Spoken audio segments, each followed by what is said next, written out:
Two things that I'll be doing in this debate. First, the setup.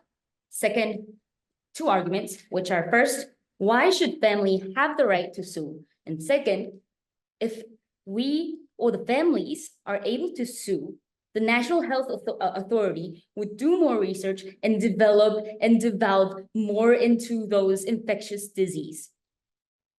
So first, setup. Firstly, I would like to frame National Health Authority as they're not profit driven. However, they have a duty to save people. They have a duty and responsibility to take care of people's welfare. And second, since those infectious disease outbreaks are fatal to every individual who are living, due to their negligence, which would define negligence as not caring, which should be care, and we define negligence as when the outbreak first happened, for example, COVID, they knew it was suspicious, but they didn't care. Rather, they tried to cover it up and not face the trouble. And we define the negligence as those incidents. So what we're trying to say is, fourth, those families who are able to sue those people, who are able to sue national authority, we're going to allow only the families who the government or the National Health Authority didn't care. For example, when the first COVID happened, when the National Health Authority were saying that, oh, you got to wear a mask, you got to stay at home, and you got to stay at home for 2 weeks or 1 week. At that point of time, we believe that National Health Authority tried to control it. However, people died during those times were people who didn't listen to the protocols. And so we don't allow those families to sue. However, we allow people of individuals or families to sue only when the government or the National Health Authority didn't care because of negligence, like we have defined in our setup. And so moving on to my first argument, I'll take it later. First, our argument, why should family have the right to sue? Just because? Yes, negligence.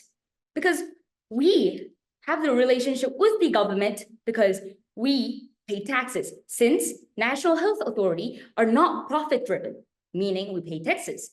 We trust them in an exchange for the government or the health authority to provide healthcare and welfare and satisfactory living life. However, since they were not able to achieve this goal, we believe that they're at fault and we have every right to sue. And for example, we are in a parental relationship with the National Health Authority. For example, parents have a duty and a responsibility to take care of the children and provide welfare, provide food, and provide children to live happily ever after. However, if parents, for example, cause child abuse, for example, if they hit or if they neglect their own child, they're at fault.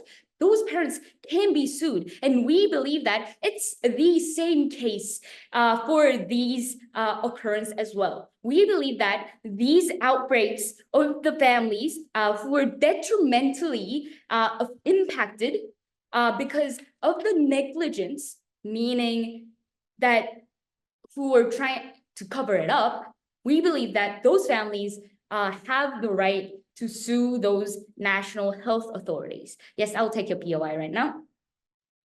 Is there any impact from winning in the court, even if it does count in the first place? For the court, yes, that's a good question. For the court, if we sue them, we're allowing them to sue. For example, like the motion said, whether we should allow the family of members of individual to sue. We don't care about, as in the results from the court, because that is not our hands to decide. For example, we can't decide if the family just want a sorry and if the family just want money from them. We can't decide. And also, that is not our stance to decide in the first place. It's the court of justice to decide. We're just allowing those families to why? solve and improve their emotional burdens that they have. And also, we're helping those families to outbreak their emotions. So moving on to my second argument. If we implement this, we believe that National Health Authority can do more research. For example, a company like Facebook or any other company that are big and gigantic, they don't want to be sued because they know they will have impact in their image, but also at the same time, they don't want money going out of the place that they didn't intend, that they don't want those emotional burdens as well. And so if we allow those families to sue them, we believe that we can prevent those infectious disease having an outbreak to the whole worldwide. Why? No, thank you. For example, like COVID case. When COVID first happened, 1 or 2 people got infected. However, even though they thought it was infectious and felt suspicious, they didn't develop into those infectious disease. And to those people, I think, who neglected, we're allowing them to sue. However, if we allow them to sue, National Health Authority wouldn't just cover it up for the sake of, and we're not going to face the problems. And also, National Health Authority wouldn't develop more into those problems because they're scared to be sued, meaning this has an impact of deterrence. And so we can minimize the infectious disease in the first stage of those problem. And also, since the national authorities don't want to be sued in the first place, they would take care, they would look more into those infectious disease rather than neglecting those first few symptoms in the first place, which will help both of the families and also which will help the whole worldwide before the outbreak of infectious disease to happen. And hence, we're proud to propose. Thank you. 2 things that I'm going to do in today's debate. First, on recharacterization of what our stance is, and second, introducing our constructives, incorporating rebuttals as well as throughout my speech. Then first, on national health authorities. We believe that national health authorities are an entity where it makes decisions. They make protocols, they make standardized formula and criteria for a lot of doctors that operate within a certain region or within a certain country. And we believe that it has to be a functional hospital system when we're talking about in today's debate to a degree. And even if it is so corrupted and it is not working properly, we believe that the harm is symmetrical, so it does not stand. Then secondly, type of power of national health authorities. They provide, as I said, like standardized criteria, and it's generalized, and it is their priority that majority are protected, meaning that they don't specifically like narrow it down and try to focus on individuals, but it's more like for goods for majority. And now, doctors are the ones who customize this criteria to treat individuals. In other words, doctors are responsible for the things that they take or for prescribing treatments from the criteria that has been generalized within this institution, is what I wanted to make clear. Then moving on to my argument. First, why? But before that, it was the fault of the doctor. And if it is the fault of the doctor that this patient died, then they're free to sue because that's what's happening in the modern society. And if they want to ask a structural change, then we believe that we can provide a better alternative, such as collective group protests and etc. And I will explain this, why this is exclusively beneficial to our side later down in the argument. Then first, why is it unlikely that it actually the National Health Authority not actually qualifies for negligence? Well, first, it is the fault of the hospitals in cases like doctor failed to the conditions of patients. It is not the fault of the National Health Authorities. We believe that solely goes down to doctors. For example, if a patient had a heart condition, a bad heart disease or heart condition, and doctor made certain prescription and it failed and the patient died, We believe that it was solely on doctor's decision based on the criteria that was generalized, but the actor was doctor, and therefore we believe that the individual doctor should ask for responsibility. Now, talking more about legal procedures, what it looks like to actually make a verdict and say that this entity or this person is guilty, we believe that there are two factors: intent and action. We believe that first they came up and said it is not profit driven, and therefore they're not going to be as willing to be more proficient and competent. They know that this directly rebuts their point, because we believe that they have duty to do so, because it is government run by government, it is managed by government, and also it is criticized by media if not fulfilled. And we believe that there are these reasons to pressure these institutions to actually work properly. Second, if the infectious issue goes super hot, then government scrutiny and investment as well. Government scrutiny will increase, which leads to poor investment. And we believe that it is their most first interest to do their best to make sure that their investment is steady and that they're not getting government scrutiny because it is run by the government, because it is part of the governmental body. But second, on action, we believe that the disease itself is very spontaneous. What this means is that the disease is very uncontrollable. Three things to outbreaks of infectious disease. First, it has very fast mutation. Second, it is very difficult to react because they can mutate very well, or they can do various damages. And thirdly, they have different chemical reaction and interaction for each individual. Let me explain what I mean by this. For example, if you have COVID, if you're a fat old person as opposed to fit and young person, we believe that reasonably it will have different reactions. Even if the disease is the same, we believe that the symptoms, the intensity and the fatalness of the symptoms will be different. This proves that the disease itself is very uncontrollable, and we believe that the action is not part of why it is negligence, and therefore we believe that it is very unlikely. And even if it is unlikely to make meaningful difference and compensation from hospital. Second, why we create better change. Now, the ultimate goal for these people to sue is to actually create changes. But if we follow their logic, the rich people can only get their legal counsel to make changes, whereas poor people cannot actually do things like that. If government allow this, then it's legitimizing compensating individuals. And if they want to change the structure, we believe that on our side we do it better, because at their best, even if a lot of individuals sue, we believe that still it is divided to so many individuals. It is not for an entire group, but it is for individuals, and therefore we believe that it is unlikely for these national health authorities to actually target and change things, because if it's based on individuals, then they cannot because it is focused on each and every individual case rather than generic issue that is going on.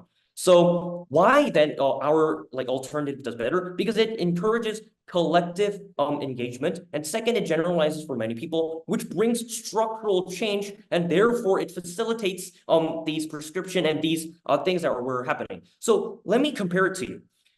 They cannot bring long-term change because they specifically are focused on one type of care or one type of disease. For so many individuals, it is likely to be so messy. However, on our side, we believe that we can also bring short-term and huge changes or even structural changes to these institutions, because a lot of people gather around collective engagement. We believe that this it will bring more change because more people are interested, which can move even pressure government and shape media coverage and etc. And therefore, I am very proud to oppose. In the status quo, but the national health mainly cares about non-infectious disease that have a higher frequency of happening, but comparatively they put very little concern into infectious disease, because they think that it takes time. It takes like decades for it to happen once. Therefore, they don't realize the harm of it only until the infectious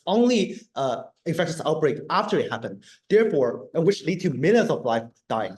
For all these reasons, we think that they should take responsibility for care to compensate victim family who died, not because these authority cannot save them, but because they didn't choose to save them. For all the reasons above, proud to oppose. First, and then we rebuild on our case after our last argument, which is how we're able to provide an answer to victim family for them to stress their anger and to stress their frustration. First, the rebuttal. They say that they will their counter policy will be they will punish the doctor if somebody is killed, and they bring out the example of heart attack. And yes, we concede if they are being killed, if patients are being killed by non-infectious disease, then we think that or if the doctor made a problem and killed a person in the surgery, then we think that the doctors should be punished. But we tell that when it comes to infectious disease, even if we tell that when it comes to infectious disease, the National Health Authority should be punished.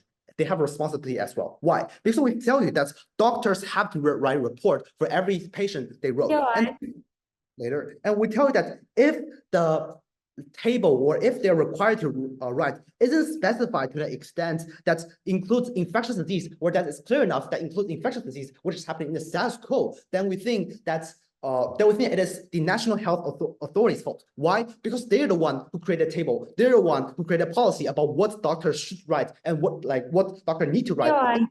Therefore, we think that if the doctors wrote the infectious disease in a way where it is unable to recognize it if it's a infectious, we think that the National Health Authority has at fault. But secondly, we tell you, even if they do have it, we think that the National Health Authority just doesn't care in this school. Why? Because they care about more short-term things like heart attack, cancer, or some surgeries that they need to take off, while neglecting the huge impact infectious disease that can cause many people to die. Therefore, we think that these people, the authorities still need to take responsibility. And before that, I'll take a point. Yeah. When an infectious disease happens, government needs to send out protocol as quickly as possible. Therefore, it is prioritized to generalize the majority, not adhere to specific circumstances. How is that negligence? No, we don't think that's true, because let's say that if there's a patient who came in and they say I have fever, I have cough, something like this, and then we tell that these in most instances these authorities will not detect this people, will not take too much work into it and think of them as infectious disease, but instead they think of it as normal cold, and they didn't care until this spreads from 10 people to hundreds to thousands, and a lot of them start to die. This is when these authorities start to care, and we tell that before they set the policy such as social distancing or staying in your house. We think before this period, these people die because of negligence, and they should be given the right to sue. And we tell that on their side house, we tell even if they can solve, let's say, some surgery things, some non-infectious disease like kidney issue, or they have more investment in heart disease, or more technology for surgeries. But we tell you that this does not. But we think that ignoring the fact the impact that our first speaker has told you also is equally serious. Why? Because infectious disease is one of the huge death cause for humanity. For example, Black Death, wiped out literally 70 to 80% of whole humanity in the same as COVID. We tell that same as COVID, MERS, or Ebola, all these diseases are extremely fatal and spread super quick. We think this is the cause that many people die. And if we're able to prevent it, we think millions of people's lives could be solved. Therefore, we think that their side house won't be able to care for these people. However, we think that on our side, because we'll sue them. Because we think that the amount of people sued will be to extent that makes these authority change or to take action about it. We think that they will now spend more investment, such as investigating on what's routes these diseases can be spread, because there are so many ways for these infectious disease to do. For example, monkey, Ebola, or bats.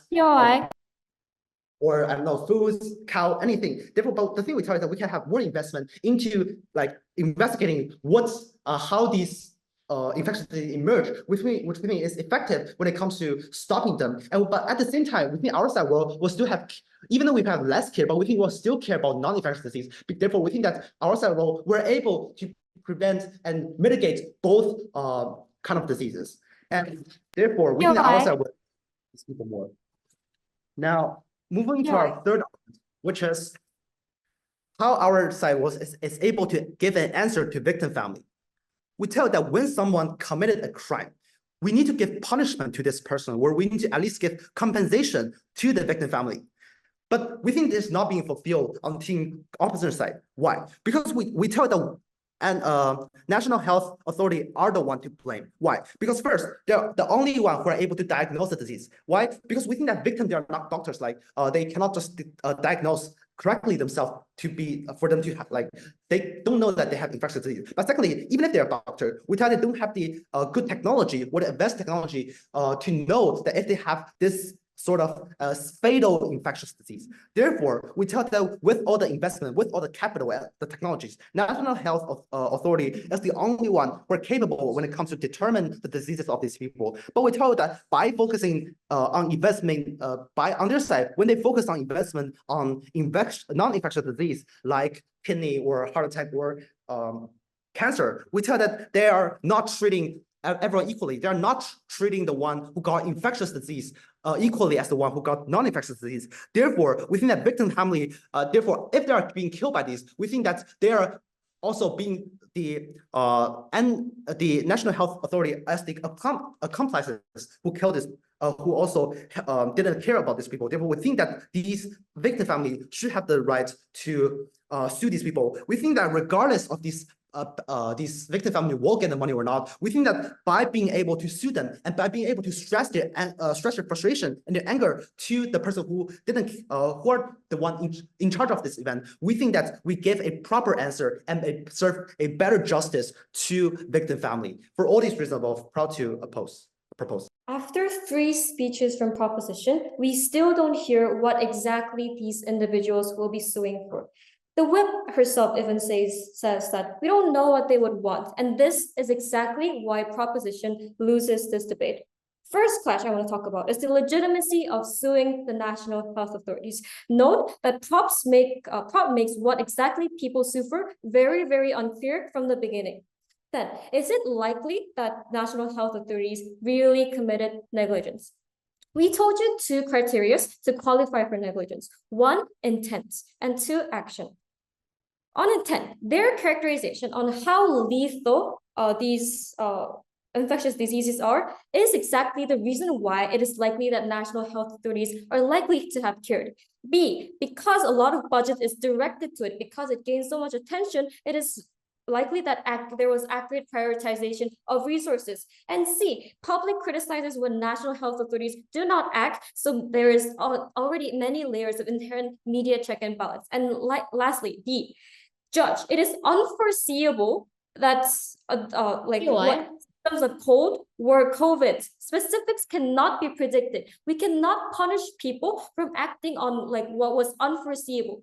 They told us that the biggest harm is that, hey, a few when it started out with few people, they thought it was cold, but everyone thought it was cold. It was not only the national authorities who knew that coughing could be a very infectious disease all around the world. We said that their intent is best aligned to the needs of the public. They did not qualify for it. But two, action. Because no one knows, the only actions that can be changed done by the national health authorities can be about making protocols or dealing with initial complaints. At their best case scenario, the world that they want is when government overreacts to every single cases of few individual outbreaks, rather than focusing on very severe problems like diabetes or heart diseases or whatever that need immediate attention to a large majority of people. They would rather prefer a world where government overreacts to everything. They never proved to us what is the exact benefit of the that people would gain out of suing this. At their best, it is government overreacting. But 2, on governments, another thing national health authorities can do is make protocols for people. But If government at early stages of outbreak, we told you that it is inherently the government's priority to cater for the majority and provide the best generalized version of protocol as possible. Because once we start focusing on every individual special cases, there's an opportunity cost attached to that, in that the sending of protocol is delayed. POI. To this point, no response. They failed to respond to my POI. So we told you so the conclusion of this is that it is unlikely that it actually qualified for negligence. And POI. by characterization of how national authorities care for have a duty to care for their citizens, it is unlikely that it was actually negligence. Then why is it important that it is unlikely to be negligence in real life? Complaints have to be channeled to correct mediums. If that doesn't happen, there is huge opportunity cost associated with it, and we lose solvency. This looks like the time of health authorities. We say the time is much better spent when these national health authorities spend their time doing R&D. Because defending and showing up on court is so hard, and it is so hard to defend to these individual cases, even under their standard of R&D happening, we say that we do it better because the time of national health authorities are spent on correct things that they ought to do. And this is taking their best. Judge, we gave it two alternatives to passing this motion. One is complaint to doctor in hospital, which is more likely to be the case and would solve the problem much better. POI. Individual circumstances, which is already in the status quo, and two, people can urge for structural change. However, if we allow and pass this motion, the citizens will be unclear who they should be going for their problem. We can even see proposition not being able to distinguish the purpose of national health authorities and doctors. Not only to mention that people, national health authorities, will be unnecessarily suffering the huge opportunity cost of their precious time, which should be spent doing national spend. Not only did they not prove the benefit of that suing, they did not prove the worth. I'll take a point. Sexual assault happens contingently because they don't and they don't foresee the problem. Are you not going to put those in the jail because they didn't foresee? Oh, there was intent and the action. What do you mean? That's such an unrelated example. We told you that they did not have intent, that they did not action, and they did not take the action. Then then the benefit that is most important in this debate becomes about structural change, which they did not note, and their response to this only came out on whip, which shows their severe lack of engagement.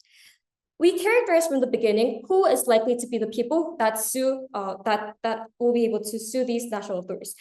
They will of course be the most privileged rich people who are able to afford legal counsel. And we say that this method is very harmful and excludes the majority, and structural change is exclusive to our side. In ELLO, we told you that once we legitimize individual compensation channeling, other mediums of asking government for accountability lose their power and lose their voice. Two, there arises a collective action problem because people would rather opt into individual complaints rather than go for collective hearings and such, because legal counsel is easier and they will feel like they will get more individual compensation. And three, problem is diversified and made into case by individual based for every different cases, which is harmful and counterproductive when we are striving for structural change, because problems need to be generalized to come up with a general policy, not based on individual.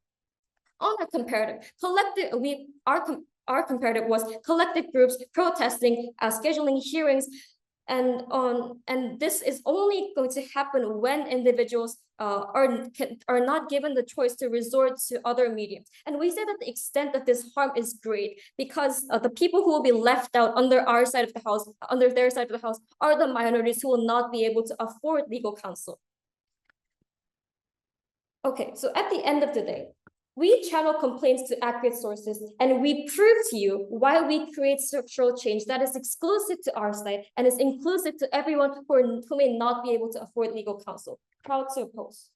Two main parties in this debate. First, why should it be the national health institution that are being sued? Second, would suing help solve the situation to minimize infectious disease? Starting with our first clash, why should it be the national health institution that are being sued?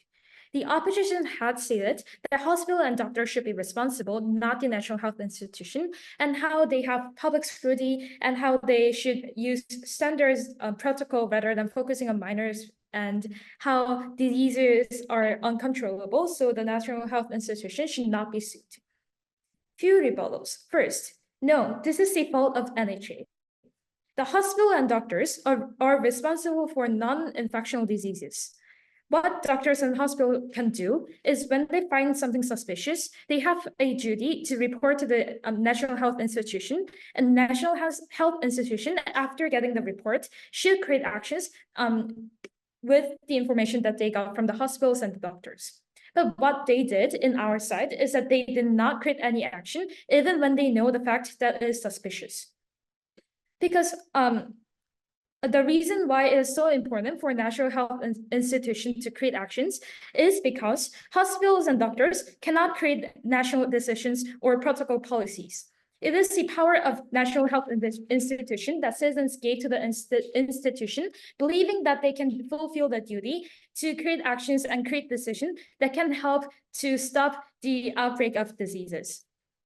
Second, the reason why this disease became uncontrollable is because in their side, they didn't take care of those minority of people who started with the diseases. They knew the fact that it's suspicious. The doctors reported, but they didn't take any actions. And we believe that's negligence, which should be allowed to sued by the individuals who have a family that is killed by those negligence.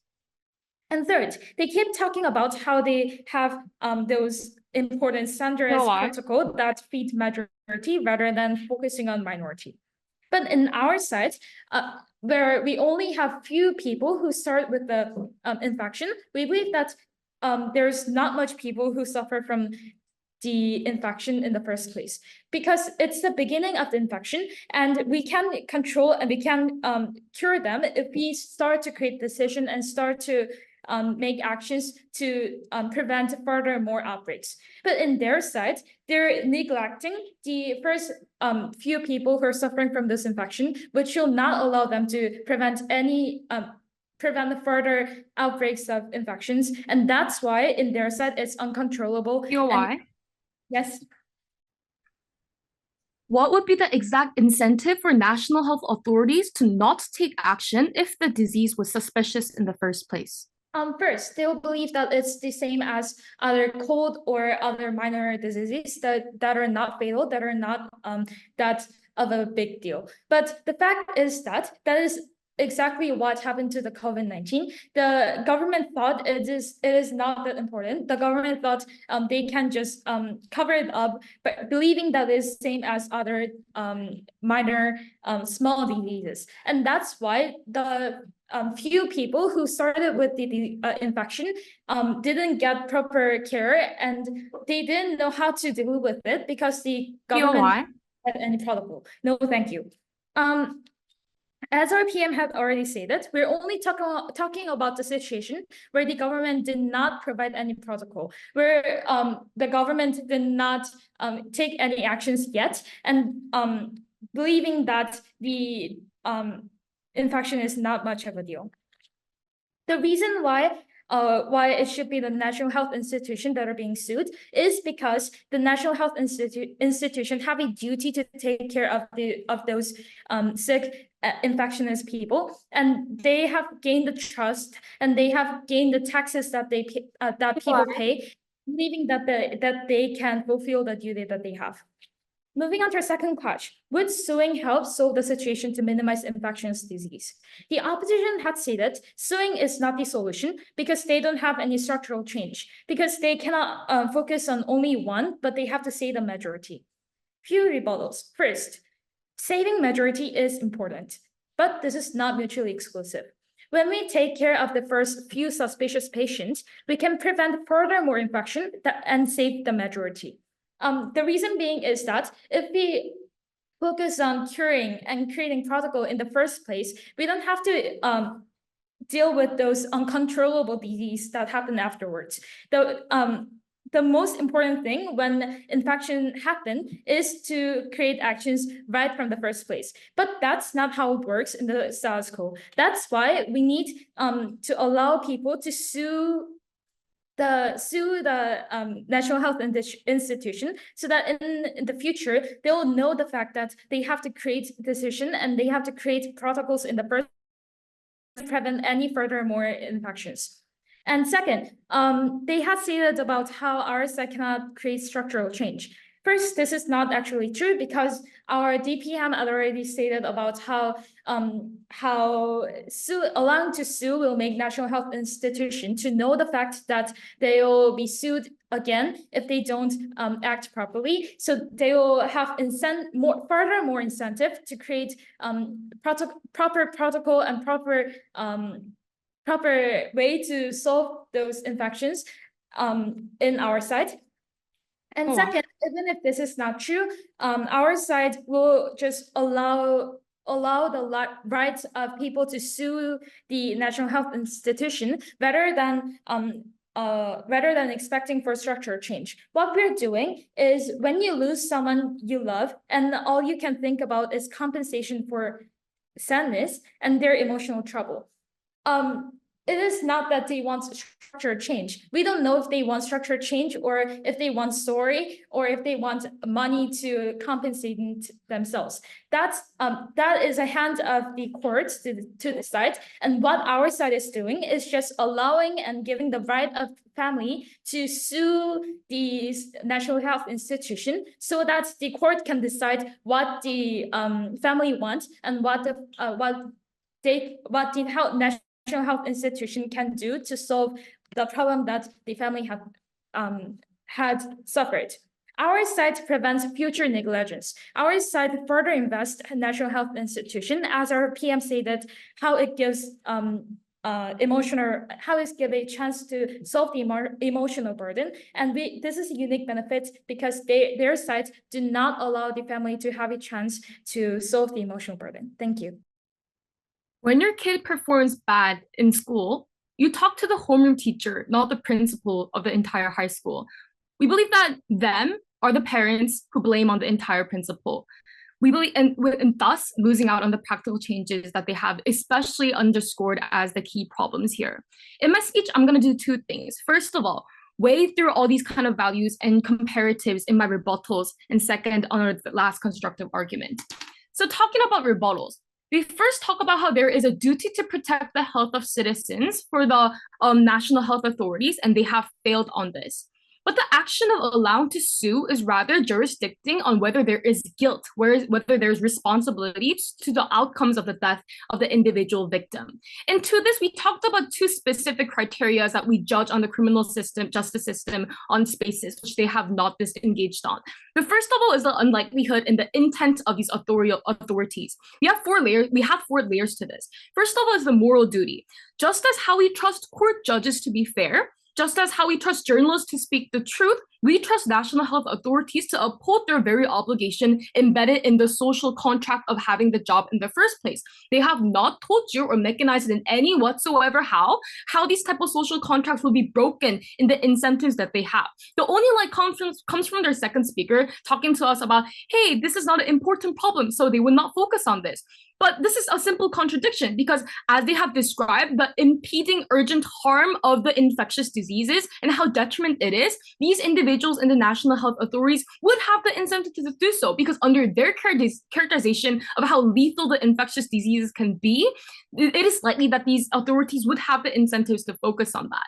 But the second of all, B, we think that a lot of budget and investment will be concentrated in the case that the infectious diseases is widespread, things like COVID or SARS, for example. And a lot of these budget and investment from not only the individual citizens, but other organizations like the medical organizations would propel faster research and accurate directionality of protocols. And here, this leads to see how there's public scrutiny and public scrutiny derived from the fact that these national health authorities can be publicly reprimanded if they provide bad structural protocols in the first place. And a lot of media coverages exist as a check to make sure that they are publicly reprimanded. So a lot of these multiple levels of checks and like priorities exist for these national health authorities, making sure that in the intent, it's unlikely that that would have originated the harms. Second of all, the unlikelihood and the responsibility in the outcome of the detriment. Two layers to this.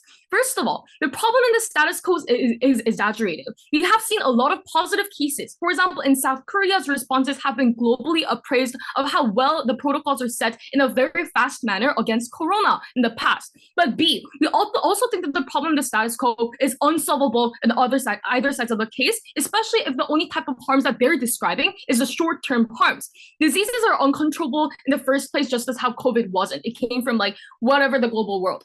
That's why these type of short-term harm is uncontrollable and inevitable for both sides. Then now what we prioritize is a long-term change, which side is better at forming structural methods and whether it was bad in the first place. And on that, we have to talk about two main things. First is a limit of the power that we have on national health authorities. Proposition tells you that national health authorities tell doctors what to write, but this is simply not true.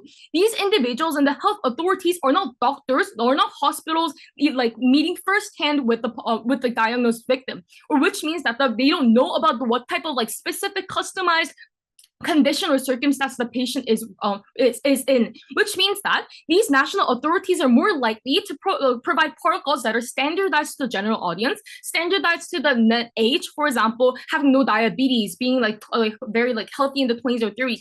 Those are the type of standardized protocols that these health authorities would pull out to each of these kind of hospitals. So when you're talking about how it's easy for these individuals to have prevented the death, that's not true. And this leads to my second idea, which we have to discuss a lot on the characteristics of infectious diseases. The main idea here is that so many variables are involved, and the best national health authorities can do is setting standardized protocols for an average population. Three key traits here. First of all, infectious diseases are prone to mutation and is extremely volatile in nature, which means that even if there was a set protocol, the fast mutation and volatile natures could lead to things like protocols being wasted. And this is not the fault of the national health authorities because it was not their control in the first place. Second of all, based on the individual, we have no database when it comes to mutations or individual different symptoms, right? And which is very prone to things like infectious diseases. So in the limit of infectious diseases on this arena and category, we won't allow them to sue because there's no responsibility for these individuals. And last of all,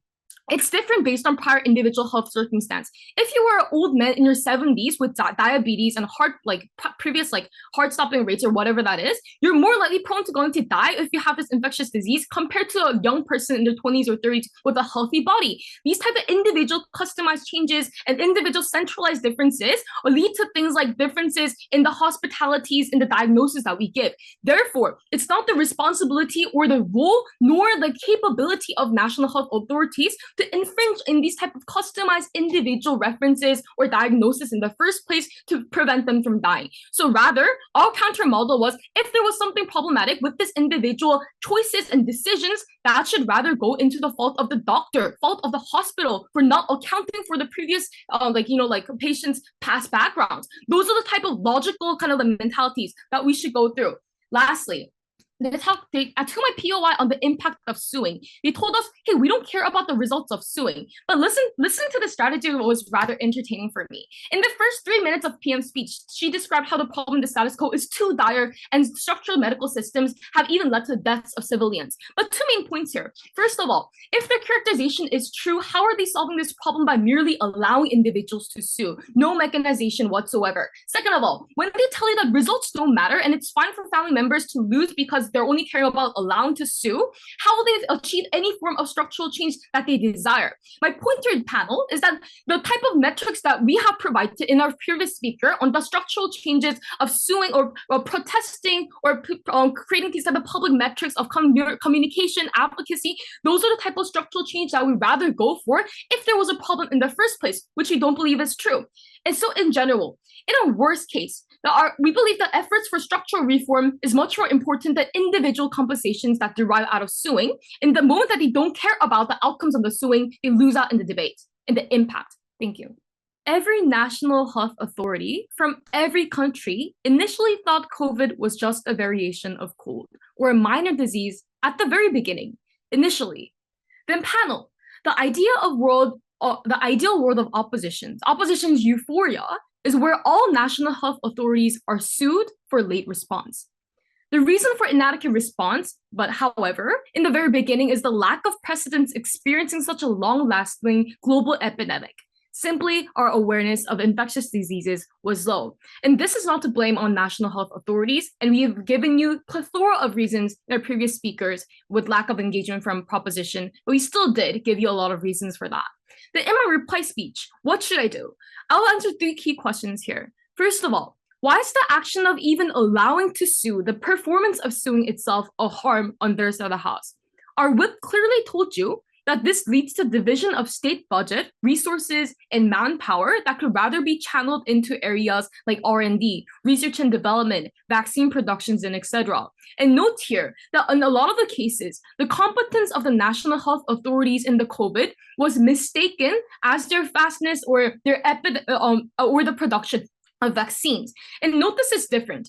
The only thing national health authorities could do is to provide protocols for at least mitigating the type of harms that COVID could have done. The idea of creating vaccines were rather the responsibility of other channels, and the authorities will only provide them budget for. So when you think of this, when they tell you that, hey, the national authorities were wrong, they were late and they were incompetent, this is in fact not their performance that we're talking about. It is rather the other type of vaccine development channels or medical companies that we're talking about, relating and mistaking that as the performance of authorities. I want this to be clear. But then second of all, when these divisions of resources are divided, it rather leads to things like less individuals being able to secure the benefits of faster response and more effective response. National health authorities have limited budget at the end of the day, and we rather want them to use into things like practical helping the poor, communications, and talking out to the media channels and all that, rather than responding to the suing of the family of minor cases. And second of all, the idea of structural change. I'm not going to say that we achieve structural change effectively, even if you're at least better than achieving this than all. But what I will say is opposition is so bad at achieving structural change. We told you multiple reasons as to why this is the case. First of all, most court cases would be likely to lose out. The reason for this is, as we told you, it's first of all, very expensive for individuals to afford for continuing the suing for such a long time in the first place. And second of all, if they even were able to continue suing in the first place, only the rich and privileged individuals who have the capacity and the manpower to continue that suing process court case would have the competence or the capability to pursue justices for them. We believe that in either words, this is a bad scenario. Rather, in our counterfactual, we told you that focusing and channeling all these strategies into things like structural reforms, things like protesting, things like public confirmations and public conferences are much better in solving any type of structural changes. And lastly, is structural change really needed in the first place? I will say no to this, because on our side, we believe that any type of these minor kind of mistakes or variables that result out of the traits of volatile infectious diseases at its nature should be rather guaranteed towards the fault of the hospital or the doctors who are not able to account for the individual past diagnosis preferences or individual past experiences that the patient had had. Well, I told you in my speech that an older, 70, 80-year-old woman with a diabetes would be rather more likely to die out of COVID if compared to a younger generation in their 20s or 30s who have shown less likelihood of death. These are the type of individualized preferences and differences that we show. We told you in various levels of analysis why this characteristics, the unique characteristics of infectious diseases leads to so much variables, and these variables should be accounted for the intent and the outcome of people dying. Because they have failed to acknowledge this medical and factual truth, we win and opposition loses. Public scrutiny, policy, and COVID all happened after the outbreak has achieved, COVID happened because of negligence. COVID outbreak happened because of negligence, and public scrutiny and policy all came after people realized that this is a huge problem and we need to take actions for it. This is exactly the reason why on their side of the house, there will always be people dying because of diseases in the first place, because no one paid attention to try to preventing it. But on our side, because these national health authority, they don't want to spend all this money on people being sued. What they were likely to do is that now they will use more capital and investment in things that can minimize, that can prevent these diseases from this infectious fatal disease from at least happening. What this will look like is spending more investigation on what can be the possible spread route of the disease, but also like have more specific diagnosis of every individual patient, so that we can know that if they got something that can be infectious disease, and we can take actions for these people before this disease spreads and make people die. Therefore, we think it is on our side world where we can get a utility where more people's life can be solved. In this debate, we think that on team government side, in team opposition side, they haven't responded to a third argument, which is how it's extremely important to victim family who need to get an answer from people who didn't do their job properly. But second, they also ignore our second argument impact, which is that if we're able to prevent it, we are able to save millions of people's lives. And we tell you they have the responsibility to do so. Why? Because let's say that if the citizen is a child and the government is the parent, then we tell that if you walk on the street with a dog, then the action that the parent should do is not after you got bitten by the dog and you take he or she to take me to the curing, but instead you say we're not going to walk this because I think I saw a dog there. Therefore, this is how you avoid danger from happening. Therefore, we tell that government's duty is to prevent and to do whatever they can to maximize the country's utility. And we think that in this case, preventative measure also is part of their duty to do, because it is part of the thing that they need to do in order to maximize the utility, especially for when it comes to infectious disease that are fatal, that can cause millions of people to die. Therefore, we think it is on our side world where we can get more, where we can save more people's lives. However, on the other house, we think that public scrutiny and policy change can happen after, let's say, that people realize the harm of it. After realizing that this disease is spreading so bad and people are actually dying from it. All in all, we think that's a comparative in this world is we think that let's say the outbreak happened on both sides of the house. We think that people will protest, people will have public scrutiny. It is not mutually exclusive. But what we have uniquely is that when you have people suing them to the extent, this is in our setup, to the extent that make these national health authority recognize, we think that they're more, they have to take actions in order to not be sued all the time. I would think that this makes them more likely to investigate in these diseases that minimizes or prevents these fatal diseases from happening. Is how on our side we're able to help much more people's life. That's mainly caused by these infectious fatal disease. For all the reasons above, to propose.